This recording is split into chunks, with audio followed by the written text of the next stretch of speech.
তামিম ইকবালের অসুস্থতার ইস্যু নিয়ে আমি রানা গালি বয়ের নির্মাতা মাহমুদ হাসান তাবিব কি বললেন, যে সাধারণ মানুষের হৃদয় ছুঁয়ে গেছে সেই কথাগুলো। তিনি সাধারণ মানুষের মনের কথাগুলো তুলে ধরেছেন। সাধারণ মানুষের চিকিৎসা নিয়ে ভোগান্তি, কষ্ট, জুলুম নির্যাতনের শিকার সহ বাংলাদেশ স্বাস্থ্য খাতের যে করুণ অবস্থা সেটা তুলে ধরেছেন। চলুন দেখে আসি মাহমুদ হাসান তাবিব কি বলেছেন। তিনি বলেন, তামিম ইকবাল যখন বুকে ব্যথা পান 2 ঘন্টার মধ্যে এনজিওগ্রাম, রিং সব সেরে ফেলেন ডাক্তার। একটা দেশের মূল্যবান ক্রিকেটার, তাই তার প্রাণ বাঁচাতে দেরি নেই। হাসপাতালও তখন সেবা দেয়, দয়া করে না।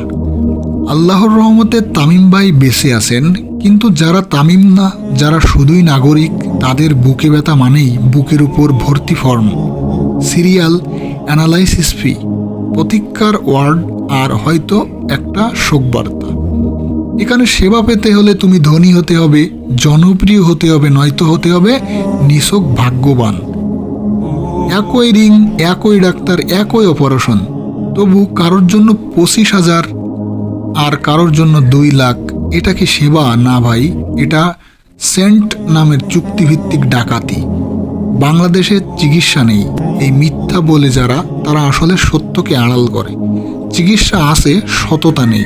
ডাক্তার আছে, দায়িত্ব নেই। হাসপাতাল আছে, মানবতা নেই। এখানে ওটি মানে অপারেশন থিয়েটার না, এটা এক একটা অফিস টেবিল, যেখানে প্রতিটা রোগী একটা টাকার ইউনিট। বুকের ব্যথা কেটে যাবে একদিন, কিন্তু এই ব্যবস্থার ব্যথা কাটবে কবে? একদিন রিং পড়বে এই সিস্টেমের বুকে, হৃৎপিণ্ড খুলে বের করা হবে প্রতারণার রক্ত। সেদিন চিকিৎসা হবে আবার সেবা, ব্যবসা নয়। মাহমুদ হাসান তাবিব বাংলাদেশের বাস্তব চিত্রটি তুলে ধরেছেন। এই দেশের সাধারণ মানুষের কি কোনো মূল্য নেই? তারা কি ভালো চিকিৎসা নিতে পারে না? আপনারা কমেন্ট করে অবশ্যই জানাবেন। বাঁচতে তো সবাই চাই।